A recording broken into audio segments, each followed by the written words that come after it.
ọmọ Yorùbá ìròyìn ayọ̀ lélẹ̀ láti ẹnu àwọn bàbá wa á kú oríire ọmọ Yorùbá. Bí mo ṣe ń bá yín sọ̀rọ̀ yìí, àwọn bàbá wa ti declare ideology wọn, wọ́n dẹ̀ ti sọ kódà kí tiẹ̀ máa ti lọ sí gbogbo bẹ̀yẹn. Ẹ jẹ́ ká bẹ̀rẹ̀ sí ní kíra wa kú oríire, ẹ jẹ́ ká bẹ̀rẹ̀ sí ní ṣàdúrà fún bàbá wa emeritus, merited, intelligent, distinguished, honest, loyal Professor Adébánjí Akíntóyè àti bàbá wa olóyè Sunday Adéníyì Adéyẹmọ Ìgbòho Òòṣà owó bàdámì ẹkùn ọkọ Fúlàní àjànàkú kọjá mọ rí nǹkan fìrí tabarí nǹkan ní àárín yìí. Ṣé mi sọ fún ọmọ Yorùbá mo náà máa gba òmìnira ojú àwọn ọ̀dàlẹ̀ dà báyìí? Ṣé à sọ fún yín? Ṣé èmi ọmọ yín Mass BTV ò sọ fún yín? Ìròyìn ayọ̀ lílé ọmọ Yorùbá, gbogbo alágbọ́n nǹkan táwọn bàbá wa ti sọ sí àti àwọn nǹkan táwọn ẹláì tiwa tí wọ́n ti fẹnu kò sí ilẹ̀ Yorùbá. Ṣé mi sọ fún yín? Ẹ̀yin tẹ nírọ́ ni bàbá Akíntóyè ń pa látijọ́ yìí, kí lẹ fẹ́ sọ báyìí nísìnyí? Ẹ̀yin tẹ sọ pé bàbá Akíntóyè olóṣèlú ni olè ní kíníkan ní ìbò la fẹ́ fojú sí báyìí. Ẹ̀yin tẹ́ ń sọ pé onírọ́ ni Chief Sunday Igboho, ìbò lẹ fẹ́ fojú sí báyìí nísìnyí? Nígbà tó Ọlọ́run ti wá gbàṣàkóso tábìlì àwa ti gbà báyìí, ìbò lẹ fẹ́ fi ojú sí? Ọlọ́run mà ṣe mo dúpẹ́ tí mi dalẹ̀ bàbá Akíntóyè o. Ọlọ́run ṣe mo dúpẹ́ tó jẹ́ kí n fìṣẹ́jú kan dalẹ̀ bàbá wa olóyè Sunday Igboho, tó jẹ́ kí n dalẹ̀ Yorùbá, tí ò tiẹ̀ jẹ́ kí n rò pé mo fẹ́ fi movement lẹ̀ even for once. Ọlọ́run mà ṣe mo dúpẹ́ o, Ọlọ́run ṣe mo dúpẹ́ o. Ọmọ Yorùbá ẹ jẹ́ ká máa kí wa kú oríire, torí pé kí ni àwọn bàbá wa ti sọ̀rọ̀ sókè, àdúrà wa ti gbà, Ọlọ́run ti ṣe tiwa. Kábíyèsí Elédùmarè, ìyẹn ni pé ilẹ̀ Yorùbá a máa sùn lálẹ́, a máa jíjọ́ kan tá a máa rí pé Ọlọ́run ti gbàdúrà wa. Ṣèbẹ́ ìmọ̀ gbọ́n tí bàbá wa Professor Banji Akíntóyè gbogbo social media news platform ló ti gbé. Bàbá wa ti sọ reality, wọ́n ti jẹ́ kí gbogbo àgbáyé mọ̀ wípé àwọn ti rẹ́dì, àwọn ti ṣetán láti take charge ilẹ̀ Yorùbá. Yes, wọ́n jẹ́ kí gbogbo wọ́n declare ohun tí wọ́n fẹ́. Wọ́n jẹ́ kí gbogbo ọmọ Yorùbá mọ̀ wípé self determination nìkan ló lè ṣe. Bàbá Akíntóyè jẹ́ kí gbogbo ọmọ Yorùbá mọ̀ wípé kò sí ohun tí a lè ṣe lẹ́yìn ká gba òmìnira. Inú mi dẹ̀ dùn, ẹ lọ sí gbogbo àwọn news platform tí wọ́n gbé ọ̀rọ̀ yẹn, àwọn comment tí mò ń rí bẹ́ẹ̀, they are impressive comments. Ẹ lọ gbọ́ ohun táwọn ọmọ Yorùbá ń sọ, táwọn ọmọ Ìgbò ń sọ, táwọn ọmọ Haúsá ń sọ. Wọ́n ń kan sáárá sí bàbá wa Professor Banji Akíntóyè. Kò wá sáwọn nìkan o, wọ́n tún kan sáárá sí bàbá wa olóyè Sunday Igboho wípé yes, this is the time we have been waiting for. Bàbá wa ní àwọn ti wà lákọ bí ìbọn báyìí. Wọ́n ní táwọn bá ti pe gbogbo wa tó bá tó àsìkò ká máa jáde fún rally, kí gbogbo àwa ọmọ Yorùbá all over the world ká jáde, ká jẹ́ kí gbogbo ayé mọ̀ wípé a mọ̀ nípa 1914 amalgamation document. We heard about it, we read about it, we saw it online, we know it exists. Bàbá wa Professor Banji Akíntóyè jẹ́ ká mọ̀ wípé ó dìgbà tí yóò bàbá gba òmìnira ká tó lè ní sùúrù, ká tó lè ní àlàáfíà, kọ́kàn wa tó lè balẹ̀, kí Yorùbá tó lè rí ògo wọn lò. Ẹ̀yin èèyàn tẹ́ ń wò mí, tó bá jẹ́ ọlọ́pàá ẹ kọ sí comment section, tó bá jẹ́ òótọ́ lọ sọ ẹ kọ sí comment section. Bàbá wa Professor Banji Akíntóyè wọ́n jẹ́ ká mọ̀ wípé kò sí nǹkan kan tó kù ńlẹ̀ báyìí tọmọ Yorùbá lè sọ pé òun torí ẹ̀ wà Nàìjíríà. Wọ́n ní gbogbo ẹ̀, wọ́n ní as a matter of fact gbogbo citizen tó wà Nàìjíríà kò táwọn bá rẹ́ nìkan tó lè sọ ìdí tí Nàìjíríà ṣe ní láti má pè. Wọ́n nínú àwọn máa dùn nínú ẹ̀yìn tẹ́ wọ́n ń wò èmi tí mo jẹ́ ọmọ bàbá Akíntóyè, ọmọ Chief Sunday Igboho, èmi tí mo jẹ́ ọmọ wọn yìí. Ẹ wá bèbí náà kọ sí comment section nǹkan gidi wo la lè sọ pé ó ti jáde rí lára Nàìjíríà, tàbí tá lè sọ wípé ó ti jáde báyìí báyìí, tàbí tá lè sọ pé nítorí ìdí yìí ni Nàìjíríà ò ṣe gbọdọ̀ pín. Ẹ lọ wo gbogbo àwọn Fúlàní kàbá olórí burúkú tí wọ́n fi tí wọ́n kó balẹ̀ Yorùbá yìí, gbogbo wọn free education ni wọ́n ṣe o. They all went to Western, they all enjoy Western education tí bàbá wa Jeremiah Awólọ́wọ̀ tí wọ́n gbé wá, Àwólé Odùduwà.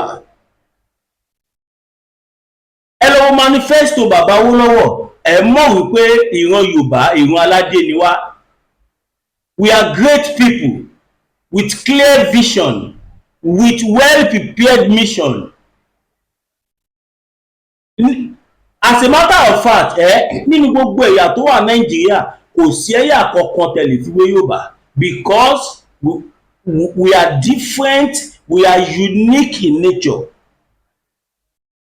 Ẹ wo gbogbo àwọn ipò tọ́mọ Yorùbá wà tẹ́lẹ̀, ẹ sọ fún mi, ipò wo ní ilẹ̀ Yorùbá wà lénìí tó lè wàrántí pé kí ilẹ̀ Yorùbá má pín? Náà ó wá níbi tí fídíò yìí lọ o, ẹ̀yin èèyàn wa, ibi tí iṣẹ́ tìjọ fẹ́ kọ̀ wá lélẹ́yìí. Ẹ gbọ́, ṣé ẹ fẹ́ jẹ́ ká pín ni àbẹ́ fẹ́ jẹ́ kí ilẹ̀ Yorùbá kó sì wà lábẹ́ Nàìjíríà? Àwọn international observers wọ́n ti bẹ̀rẹ̀ sí ní observe àwọn fídíò tá à ń ṣe jáde yìí. Honestly speaking, ohun tí mò ń sọ fún yín reality ni, ohun tí àwọn tó wà nínú system tó mọ̀ ni. The international observers are now observing Yoruba land, are now observing our thoughts, our words, and all what our freedom campaign is all about. They are now observing us. Ẹ máa bá wọn kọ ìdí tí a ṣe gbọ́dọ̀ pín. Ẹ gbọ́, ṣé lóòótọ́ ni Fúlàní ń pa wá? Ẹ gbọ́, ṣé lóòótọ́ ni pé Fúlàní ò pa wá? Ẹ gbọ́, ṣé lóòótọ́ ni wípé Yorùbá ló ń da Nàìjíríà rú? Ẹ gbọ́, ǹjẹ́ ṣé lóòótọ́ ni wípé gbogbo táwa tá à ń pè fómìnira irọ́ là ń pa? Torí gbogbo alágbọ́ nǹkan tí bàbá Ọbásanjọ́ sọ tí wọ́n lọ wọ́ Adésínà wá, Akínwùmí Adésínà tí bàbá Ọbásanjọ́ lọ wọ́ wá láti lè fi suppress Nàìjíríà for another 25 years. Allegedly.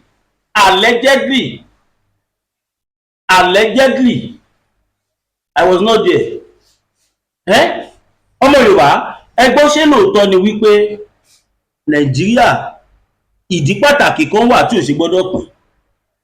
Ẹ tí gbọ́ nǹkan kan o, mò ń dúró, mò ń ka kọ́mẹ́ǹtì mi báyìí ni o, mò ń ka kọ́mẹ́ǹtì o. Ọmọ Yorùbá, ọmọ aládé ni wá. Bàbá wa Professor Banji Akíntóyè wọ́n jẹ́ ká mọ̀ wípé ká fúnlẹ̀ Yorùbá ní 5 years. Láàrin ọdún 5 sígbà tá wà yìí, Yorùbá land will be among the best country of the world. We have all what it takes.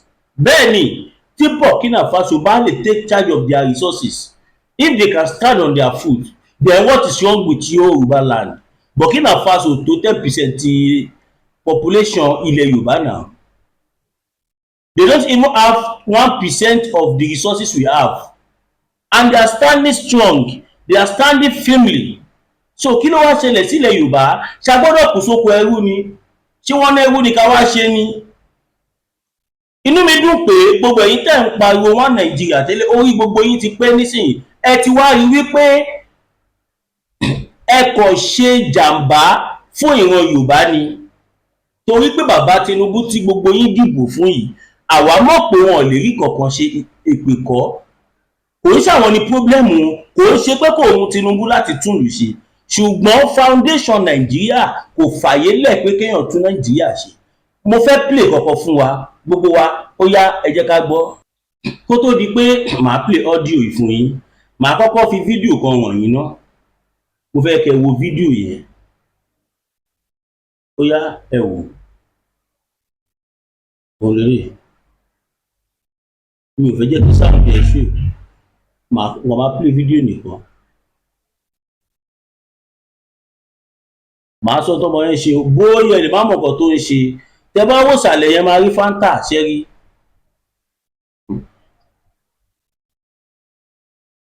Nǹkan tó ṣẹlẹ̀ nínú fídíò yẹn ni wípé nígbà táwọn èèyàn ò lè afford láti ra Fanta mọ́, àwọn tó ń ra Fanta láti Coca-Cola company tó bá ti kó dé ṣọ́ọ̀bù wọn wọ́n máa wá ṣí Fanta yẹn wọ́n á wá rọ́ sí wọ́n lè pín Fanta ẹyọ kan sọ́nà 5 torí pé ẹlòmíì wà Fanta kò lówó tó lè fi ra odindi. Can you imagine?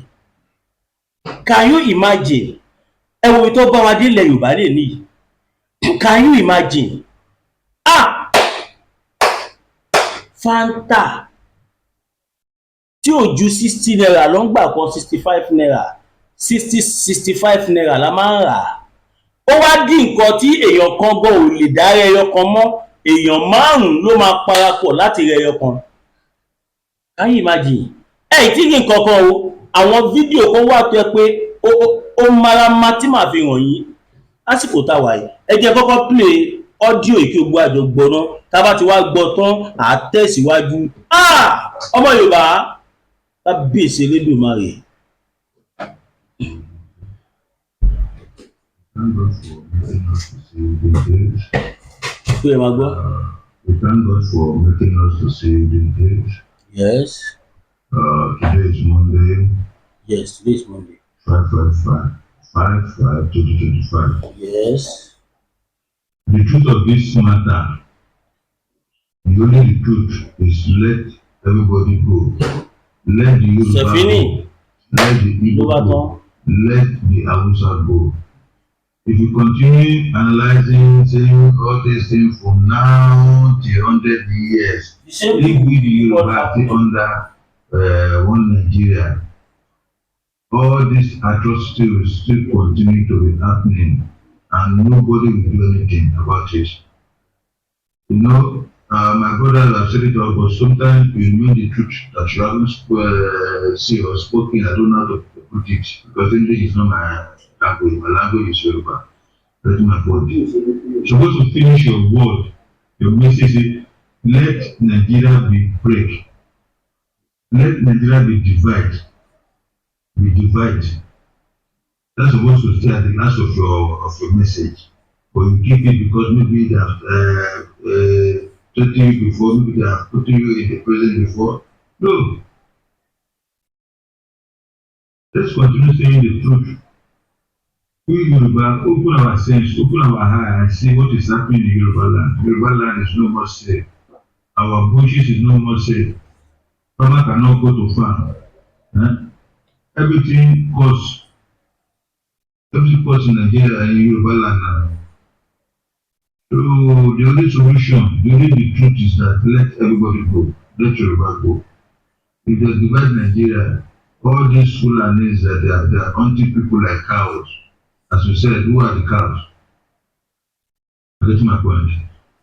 Everything will stop. They will not go over Yoruba land again because we Yoruba, we are going to protect our land. We are going to protect our property. That is why we are saying that now they want to come out for mega rally. Let everybody come out. We are the diaspora. If you cannot come to Yoruba land to support the mega rally, support them with your money. Yes. You have to support them. Definitely. You that you cannot come also. Maybe our old men, our old father, our old mother, that cannot come out. Let them be praying for us, we that want to come out. This is not the only solution for we Yoruba. This is the right time for we Yoruba to go out of that. Get it right, yes. You know, it's few people among the Yoruba that are seeing this calamity that want to come, that want to befall us, and with our support, with our help, this calamity will not fall on Yorubas, not fall on our land. So we need support of everybody. My name is Chris Adewale, Press 1. Thank you. Now, ọmọ Yorùbá, kò sí nǹkan tá a lè ṣe lẹ́yìn pé kóníkálùkù máa bá tiẹ̀ lọ. Ó ní fídíò kan tó wà lọ́wọ́ mi, it's a disturbing video, nǹkan tó fẹ́ kí n fi hàn yín nìyẹn. Níbi táwọn Fúlàní kan tí wọ́n ti ń jó, gbogbo wọn gbé K47 kọ́rùn. As usual, bọ̀ kò sí ẹ̀rọ ló wá ń dún èmi.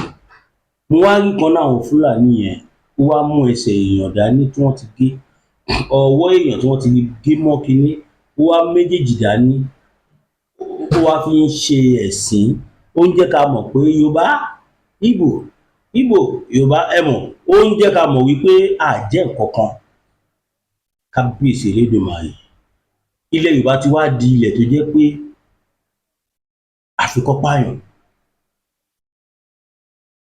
Àwọn Fúlàní yìí ohun tí wọ́n dẹ̀ tó ná ń pera wọn, honestly speaking, àwọn bàbá wa tó dákẹ́ tán ń wò ní, tí ò bá ṣe bẹ́ẹ̀ Fúlàní. Ṣé bẹ́ẹ̀ làwa Yorùbá wá yà ọ̀lẹ tó ni? Rárá, àwọn bàbá wa ló ń tẹ̀ wá mọ́lẹ̀, ṣùgbọ́n inú tèmi wá dùn pé bàbá wa Professor Banji Akíntóyè ti wá sọ̀rọ̀ lánàá báyìí. Wọ́n ti wá jẹ́ ká mọ̀ wípé àwọn ti ready báyìí anytime from now tó bá ti pè fún mega rally, ẹ jẹ́ kí ogun á bẹ́ síta. Mo dẹ̀ tún fàsìkò yìí fi rán ẹ̀yin èèyàn wa tẹ sọ fún wa pé ẹ máa jáde tó bá ti kún ọ̀sẹ̀ kan, àìtí mọ̀ bóyá oṣù yìí bóyá oṣù tó ń bọ̀, àìtí mọ̀ ìgbà tí rally bá máa jẹ́.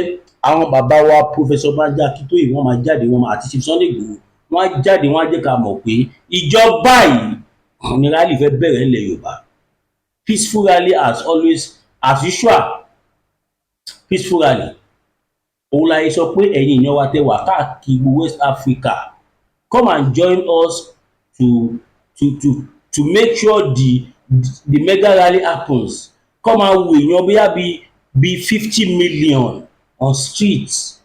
Come and wo èèyàn bí 100 million on streets. You know, that really go a very long way. Ẹ mọ̀, a máa jókòó round table lẹ́sẹ̀kẹsẹ̀. Ẹ gbà mí. A máa jókòó round table, oníkálùkù á sọ opinion ẹ̀. Àjọṣe agreement láàrin ara wa. Tó bá pé àwa Yorùbá, à gbà nǹkan tó bá sọ. Tí ó bá dẹ̀ pé wa, à dàlú wọn láyà. Bẹ́ẹ̀ ni, we are the indigenous people of Yoruba land. We are entitled to our opinion. We have freedom of movement, freedom of speech, freedom of association, freedom of right to life, freedom to properties. Alẹ́tọ̀ọ́ gẹ́gẹ́ bí ọmọ ènìyàn láti ṣe ohun tó bá ń wà. As a matter of fact, we have free will. But are these rights still there? A ní freedom of movement. Ta ló bí da nílẹ̀ Yorùbá lè ní látago méje kó rìnrìn gbèrègbèrè? Àwọn ibì kan wà nílẹ̀ Yorùbá tó yẹ pé látago mẹ́rin wọn bí ìyá ẹ̀dá ò lè rìn níbẹ̀. Kò jẹ́ security kò gbébọn dání go ò lè rìn bẹ́ẹ̀. Tó bá jẹun kánú, tó bá jọmọ Yorùbá, tó bá jálákí kanjú bí àwa tá ń tẹ̀lé lórí Sunday Igboho tàbí bàbá wọlé Sunday Igboho, tó bá já kíkanjú bẹ́ẹ̀ wọn bí ẹ̀dá. Gbogbo ẹnu ni mo fi sọ. For example, ẹ wo express Ìbàdàn way, Lagos express Ìbàdàn way, ẹ wo tó ń ṣẹlẹ̀ ńbẹ̀ yẹn almost on a daily basis. Àwọn ọ̀nà tó jẹ́ express, ẹ wo tó ń ṣẹlẹ̀ ojoojúmọ́ ló ń pààyàn lẹ̀ Yorùbá. A dẹ̀ lọ́ba ń lù, ibẹ̀ lẹ́yìn kan ti wá ń jàjà ọba. Kò jẹ́ kó rí bẹ́ẹ̀ o, mi ò bú ẹ̀yin tẹ́ ń jìjà ọba. And that reminds me, mo fẹ́ sáré clear air. Mo fẹ́ sáré clear air lórí ọ̀rọ̀ yẹn. A lot of people are mentioning my name. A lot of people are using my pictures. I am using this medium to tell every other person that will continue to label me that I'm not going to take it lightly. Àwọn èèyàn pé ẹ máa bí Ṣokotí dárúkọ ẹ, ọ̀nà parọ́pọ̀ gbowó lọ́wọ́ ẹ, kíníkan. Ẹni bá fẹ́ di ọ̀rọ̀ gbọ́, ó máa ń béèrè ni. Kò ń ṣe pé a máa accuse mi sí nǹkan tí ó lè defend. Bàbá Ṣokotí, lóòótọ́ àwọn ẹni bí èèyàn ti pè mí. Kódà gan mo ti mẹ́sẹ̀jì wọn láàárọ̀ yìí, wọn ì reply. Àwọn ẹni bí èèyàn ti pè mí, wọ́n ti bá mi sọ̀rọ̀.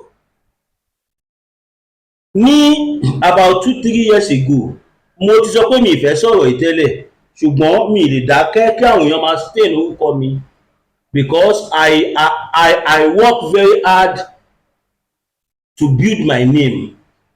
Orúkọ tí mo dẹ̀ build mi lè lajúlẹ̀ kọ́ máa gbé yí ẹrẹ̀ tàbí ẹrọ̀fọ̀ tàbí no, I'm not going to take that.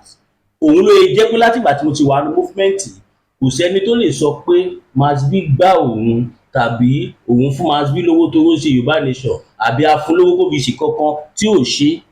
Ló yẹ jẹ́ pé tó bá ń dárúkọ ọ̀pọ̀lọpọ̀ àwọn mídíà wọn ń dárúkọ mi because èmi bí mo ṣe wà I'm a disciplined person and I have principle. Mi ṣe rà, mi ṣe fowó rà, kò sí nǹkan téèyàn lè fi tàn mí, no be today. Yorùbá nation kọ́ ló sọ èmi dẹni tó ń sọ̀rọ̀. Fídíò tó gbé mi wá sí limelight tó jẹ́ káwọn èèyàn mọ̀ mí is close to 15 to 16 years now. Mass burial for all our leaders. Ọ̀pọ̀lọpọ̀ ẹ̀yin fáǹsì mi tẹ́ ẹ ṣẹ̀ dé ẹ ò mọ̀ nǹkan tó bí orúkọ mi yẹn. That Mazi TV tẹ́ ẹ rí yẹn is short form of Mass burial for all our bad leaders. Yeah. Now lórí ọ̀rọ̀ bàbá Sokoti tí o bá rántí dáadáa nígbà tí bàbá Sokoti tó lọ interview àwọn Abija àwọn kí lórúkọ brother mi iná tó máa ń ṣe babaláwo ìkejì lálùdé dìgbòlùjà tí bàbá Sokoti lọ interview wọn káàkiri kankan. Bí mo dẹ̀ ṣe rí fídíò yẹn mo mọ̀ kí bàbá Sokoti àjọ ń ṣe Yorùbá nation ní nígbà yẹn. Now mo dẹ̀ rí tó post àwọn fídíò nípa àwọn people kò dẹ̀ lọ viral. Kódà mo share ẹ̀, mo fẹ́ lè share ẹ̀ tó 20 to 30 places torí inú mi dùn. Ìgbà tí mo rí pé àwọn èèyàn tọ́nà bí wọ́n tó pé YouTube yẹn fresh, mo dẹ̀ download fídíò yẹn, mo lò ó nu fídíò mi. Fídíò bí abẹ 9 ni mo lò. Ìgbà tí màá dẹ̀ sùn tí mo máa jíjọ́ kan, mo kọ̀ rí pé wọ́n pé channel mi ò exist mọ́. Kí ló ṣẹlẹ̀? Mo wá lọ sórí email mi, mo wá rí pé bàbá Sokoti ti dá strike bí 9 bò mí tó túmọ̀ sí pé wọ́n destroy channel mi pátápátá. Mi ì fẹ́ sọ̀rọ̀ yìí torí àwọn èèyàn ti bá mi sọ̀rọ̀ kọ́ má tún sọ pé mo tún but the call messages are just too much. Àwọn tó dẹ̀ ń sọ yìí àwọn tó nífẹ̀ẹ́ mi ni. Wọ́n lè gbọ́ kọ́ má pè mí, wọ́n lè gbọ́ kọ́ má sọ fún mi, òkọ́ lè gbọ́ kọ́ má send ẹ̀ sí mi. But torí àwọn tó nífẹ̀ẹ́ mi àti ẹ̀yin tẹ́ nífẹ̀ẹ́ mi tí ẹ ti pè mí tẹ́lẹ̀ náà ló ṣe ń clear ẹ̀. Now aṣáfàlọ́fàbọ̀ ní gbogbo ìgbà yẹn kẹ̀dẹ̀ rí mo ní issue pẹ̀lú àwọn onítíátà kan àtẹ̀mísí Olúọmọ àtàwọn kọ̀ọ̀kan bẹ́ẹ̀ bẹ́ẹ̀. Wọ́n dẹ̀ gbà tó máa fún mi kódà gan mo rò pé àbí ṣé torí ìjà tí bàbá àwọn onítíátà ẹgbẹ́ wọn jọ ń jà wọ́n ṣe dá strike bò mí ní nǹkan kan bẹ́ẹ̀ ṣá. Mo dẹ̀ bẹ̀rẹ̀ sí ní rán àwọn èèyàn, mo pè wọ́n, mo ṣe gbogbo ẹ̀. Gbogbo àwọn tí mo rán lọ zero ni. Kí má fi gbẹnu sọ̀rọ̀. Kódà mo rán Chief Sunday Igboho sí wọn. Mo wà lẹ́gbẹ̀ẹ́ Chief Sunday Igboho báyìí tó kó wọn tó ń bá wọn sọ̀rọ̀. But at the end of the day, it does not really have any meaning. Now ẹnìkan wá pè mí pé Mazi mo ti bá bàbá Sokoti sọ̀rọ̀, ìyẹn sister wa Yorùbáwùyí. Gbogbo yẹn èmi àti wọn máa ń sọ̀rọ̀ dáadáa ṣá ti bá rántí. Wọ́n dẹ̀ pé bàbá Sokoti tó bá wọn. Bàbá Sokoti náà fẹ́ gba 1 million. Ẹ bá bẹ̀ wọ́n 1 million báwo? Kèló lèmi gan rí lórí àwọn fídíò yìí.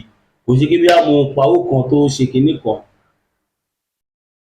Sister wa Yorùbáwùyí wọ́n dẹ̀ pè wọ́n bá at the end of the wọ́n yarí sí 200,000. Mo dẹ̀ ní kó bá mi gbà account number wọn. From my own account mo dẹ̀ wáyà 200,000. Wọ́n send receipt ẹ̀ sí wọn. Ìgbà tó wá dàárọ̀ ọjọ́ kejì ni wọ́n tó release channel mi. Because tí wọ́n bá yọ àwọn strike yẹn kúrò, channel yẹn ti lọ for life. Ohun tí wọ́n ṣe fún channel mi gbà yẹn ó sì ń affect channel mi dìsín yìí. Tí bá sọ̀kọ́ tí kò yẹ cost. Ohun tó ṣe fún mi lóòótọ́ àwọn ló ní content wọn fine. Bọ̀ èmi ìdí tí mo ṣe gbé ni wípé kí ẹ̀yin olórí kẹ́yìn ìyá àti bàbá wa kẹ́lẹ̀ rí nǹkan tí wọ́n post. That is all. Kò sí nǹkan tí mo torí ẹ̀ ṣe gbé fídíò bàbá kò ń ṣe kí fídíò wọn tí màá gbé ló máa ṣe jẹ́ kí n ní view. Ó wà nìkan tó affect channel mi dìsín. Because channel mi tẹ́lẹ̀ tí bá post fídíò láàrin 1 hour ó lè wọ 50,000 láàrin 24 hours ó ń wọ 200,000 bó àtìgbà tí wọ́n ti ṣe nǹkan yẹn fún mi ó dàbí ìgbà tí wọ́n bá pa kádàrá channel yẹn dà. Mo ronú nǹkan tó ń jẹ́ kẹ́lòmíì gan commit suicide gan jù bẹ́ẹ̀ lọ. I start all over again. Tẹ́ bá dẹ̀ wò dáadáa, èmi ṣàṣà ni blogger tí kò sí jókòó káwọn blogger máa post fídíò. I don't care.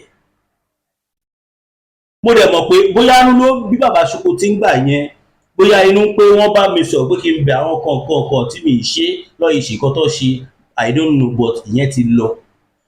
Tí mò ń gbọ́ tí bàbá Èkìtì sọ pé wọ́n ní Yorùbáwùyí ló no, èmi ni mo sanwó 200,000 inú àpò mi ni mo ti yọ. Mo ṣe Yorùbáwùyí ló bá mi san, I pay the money myself. Mo ṣe transfer yẹn. So ìyẹn jẹ́ bó ṣe jẹ́, ìyẹn ti lọ. Àwọn ẹni bí ènìyàn bí èèyàn wọ́n ti pè mí, wọ́n ti bá mi sọ̀rọ̀. Bàbá ẹ̀ ní Ṣoko tí bàbá mi ni wọ́n. Ajàmárẹ̀ kan ò sí, arẹ́májà kan ò sí. Tí ìwà tèèyàn bá rẹ́ tẹ́yìn tí ìjà ìfẹ́ yìí ò tí di the original. Yes, a máa jà lénìí ká lè agree ká tún lè rí mi jà lọ́la. Yes, bàbá ní Ṣoko tí jẹ́ fún mi, ọmọ mo jẹ́ fún wọn, mi dẹ̀ ní ever disrespect wọn. Nígbà tó ṣe kọ̀ inú bí mi gan, ó dàbí ìgbà tí ọba ní kọ́ ohun tó ń jẹ́ kẹ́lòmíì pokùnso jù bẹ́ẹ̀ yẹn lọ. Torí I know what my channel, I know the capacity of my channel. No be for mouth. Nísìnyí báyìí, ràbàràbà ẹ̀ ṣì wà lára channel yẹn dọ̀la, but mo dúpẹ́ lọ́wọ́ Ọlọ́run wípé channel yìí Ọlọ́run tuntun ti ń gbà ṣàkóso padà. Bàbá Ṣoko tí bàbá mi lẹ jẹ́ o, kò sógun, kò sọ́tẹ̀, kò síjà, kò sí kùnsínú, kò sí kankan. You are my father. Àwọn olórí burúkú èèyàn kan lè gé fídíò yìí kí wọ́n lọ gé níbi tí mo ti kọ́kọ́ sọ̀rọ̀, kọ́ má gbé léyìí mọ́ nítorí pé wọ́n fẹ́ fi dá wàhálà lẹ̀. Màá rọ̀ yín bàbá Ṣoko tí tẹ́ bá tẹ̀ máa fèsì sí fídíò yìí, ẹ gbìyànjú kẹ́ wò ó dáadáa fínífíní, kẹ́ rí pé ọ̀rọ̀ àlàáfíà ni mo sọ, mi sọ̀rọ̀ jà. Torí pé olúwa mi Ìgbòho Òòṣà ò kéré láti bá mi sọ̀rọ̀. Ológun lo bàbá wa youth leader in diaspora, ológun lo olúwa, wọn ò kéré láti bá mi sọ̀rọ̀. And a lot of àti bàbá wa Prince Albert wọ́n pè mí, Prince One wọ́n pè mí, a lot of people ló pè mí tó bá mi sọ̀rọ̀. Bàbá Fàtáì, a lot of people ló pè mí tí wọ́n bá mi sọ̀rọ̀ pé pé bàbá ẹ̀ ní Ṣoko tí o, Yorùbá nation lẹ́jọ́ ń pariwo, àwọn lè máa gbé lọ́nà tẹ́yìn fi gbé, but tó bá wò lọ wò bọ̀ wàá rí pé ti Yorùbá náà ni wọ́n sì ń ṣe kankan. All is well, all is fine and good. So fún ìdí èyí, kò sógun mọ́, kò sọ́tẹ̀ mọ́, ṣùgbọ́n ẹni tó bá fẹ́ dá sọ́rọ̀ kó jọ̀ọ́ kó má sọ lọ́nà tí mi sọ tó bàbá Ṣoko tí mọ́ o, àwọn tó ń gbé ọ̀rọ̀ káàkiri kó jọ̀ọ́ tó bá máa gbé ọ̀rọ̀ yìí kó ṣèwádìí, kó má di pé màá fi bàbá Ṣoko tí sẹ́gbẹ́ kan, èmi àtàwọn tó bá wá ń tákù mi kájọ wọ ṣòkòtò kan náà. Mo fi Ọlọ́run búra, gbogbo Ọlọ́run dẹ̀ ṣe gbogbo ala ní àwọn tó ń wò wá, oníkálùkù ní fáǹsì tiẹ̀, oníkálùkù dẹ̀ ló mọ capacity ẹ̀, oníkálùkù ló mọ influence ẹ̀, oníkálùkù ló mọ iye èèyàn tó pé tó bá sọ̀rọ̀ láàrin 24 hours tó mọ iye èèyàn tó máa rí. Ìjà ò dọ́là o, ṣùgbọ́n tíjà bá dé ó dé náà ni. Tó bá ti ṣe bó bá ti dé ó ti dé nìyẹn. Tí ó bá yìí ti dì ká má jẹ́ ó dé, ṣùgbọ́n tó bá ti dé a máa jà, a tún parí ẹ̀, a tún settle ẹ̀, a tún jà míì. Now mo ti kúrò lórí ọ̀rọ̀ tí mò ń sọ tẹ́lẹ̀, mo kàn sáré fìyẹn clear ẹ̀ ni. Now ọmọ Yorùbá, ẹ jẹ́ kí a ṣe gbòòsà mẹ́sàn-án fún bàbá wa Ọláyẹmí Kóìkì. Gbòòsà, gbòòsà, gbòòsà, gbòòsà, gbòòsà, gbòòsà, gbòòsà, gbòòsà, gbòòsà fún Ọláyẹmí Kóìkì. Ǹjẹ́ mọ̀dí ọ̀pọ̀ ọmọbìnrin kan ní bá mi ṣe tí dírẹ́fà BRT pa lẹ́kọ̀ọ́ ní 2022 ẹ lè believe pé bàbá wa Ọláyọmí Kóìkì wọ́n dẹ̀ dúró sórí ọ̀rọ̀ yẹn láti 2022 wọ́n dẹ̀ ṣe support, wọ́n ṣe gbogbo ẹ̀ di ìjẹta àbí ìjẹrin kí ilé ẹjọ́ tó sọ wípé kó lọ pa máa yẹn kó lọ pokùnso pa, mi fẹ́ fòyìnbó sọ pé kó lọ gbé rọ̀ kó yẹgi fún tẹ̀mí àfi bọ́ lára ẹ̀. That is good judgement. So mo fàsìkò ìdúpẹ́ lọ́wọ́ bàbá mi, mẹ́ńtọ̀ mi, aláàánú Yorùbá, àbúrò olóyè Sunday Igboho, bàbá wa Ọláyọmí Kóìkì, kò ní bàjẹ́ fún yín, iléeṣẹ́ yóò ní lọ sẹ́yìn, a máa lọ wájú sí ni, kẹ̀kẹ́ máa gbèrú sí ni, ẹ ò ní dín, ẹ ò ní, tí bá ní kí n ṣàdúrà máa ṣépè. So mo dúpẹ́ gan ni, mo mọ̀ ọ́ lóore torí ẹ̀ẹ́dẹ̀ṣẹ̀ máa ṣe irú ẹ̀. Òun lẹ ṣe rí tí mo máa ń sọ fún yín wípé bàbá wa Ọláyọmí Kóìkì wọ́n ń ṣe àwọn iṣẹ́ kan tó jẹ́ wípé ọ̀pọ̀lọpọ̀ èèyàn gbọ́n tiẹ̀ mọ̀ níta, àwa kọ̀ọ̀kan la mọ̀, kò tún kí ń ṣe gbogbo mídíà gan ló tún mọ̀. Ẹ wo odò àgbo àbóní gbọ́dàlẹ̀, Ìgbòho òòṣà, Ìgbòho òòṣà, Ìgbòho òòṣà, ìṣẹ̀lẹ̀ ń tẹ̀síwájú. Bàbá once again ẹ má gbàgbé, ẹ̀yin tẹ́ bá ṣe ń wà fúngbà àkọ́kọ́, ẹ like, ẹ comment, ẹ subscribe, ẹ notification bell yín, kẹ́ wá bá wa tẹ like and love, kẹ́ wá bá wa share fídíò yìí fún gbogbo àwọn mọ̀lẹ́bí yín, ọ̀rẹ́ yín, gbogbo àwọn ojúlùmọ̀ yín, gbogbo àwọn olólùfẹ́ yín tó yí yín ká, ẹ bá wa send ẹ̀ sí wọn. Ọ̀rọ̀ tó yẹ kí gbogbo ọmọ Yorùbá gbọ́ òun ni ọ̀rọ̀ yìí. Once again I love you all. Ẹ má gbàgbé, ẹ bá wa pín káàkiri, kọ́mẹ̀ntì yín ó ṣe kókó, ẹ jẹ́ ká mọ̀ ṣé ká pín ni àbí ká sì dúró ká máa jẹyà lọ. Ṣáà ń jẹyà ní Nàìjíríà báyìí ni àbáwá gbogbo là ń gbádùn ní Nàìjíríà báyìí tá a fi gbọdọ̀ pé. Ẹ jẹ́ ká mọ̀ ní comment section. God bless you all. Stay tuned.